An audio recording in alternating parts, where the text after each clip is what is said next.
Bonjour, aujourd'hui je souhaiterais évoquer avec vous un cas médiateur qui porte sur l'assurance des monuments historiques, et notamment l'assurance dommage des monuments historiques. Nous ferons deux épisodes, puisque deux questions ont été soulevées. La première s'agissant de la question du vol, et la deuxième qui concerne la question du devoir de conseil d'information du conseiller vis-à-vis de son client. Prenons d'abord le premier point, la question du vol.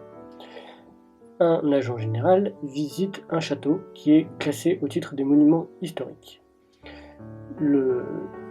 L'agent général négocie ensuite avec son client les différentes garanties qui couvriront le château. Le châtelain accepte les conditions proposées par l'agent général et souscrit son contrat d'assurance. Par la suite, le châtelain constate un vol dans son château. Il demande alors à son assureur de délivrer sa garantie et de l'indemniser de ce vol.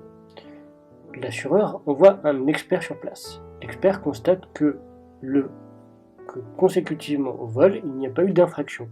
Le voleur est simplement venu, mais il n'a pas fracturé, il n'y a pas eu effraction pour entrer dans le château, puisque l'assuré avait lui considéré que, compte tenu des douves de la taille du mur et de l'imposante porte du XVe siècle, il n'avait pas cru nécessaire d'installer des moyens de protection sur les portes d'entrée de l'habitation. Or, il y a bien eu vol sans infraction. La compagnie d'assurance refuse d'indemniser le vol de l'assuré. L'assuré mandate le médiateur de l'assurance pour avoir sa garantie vol.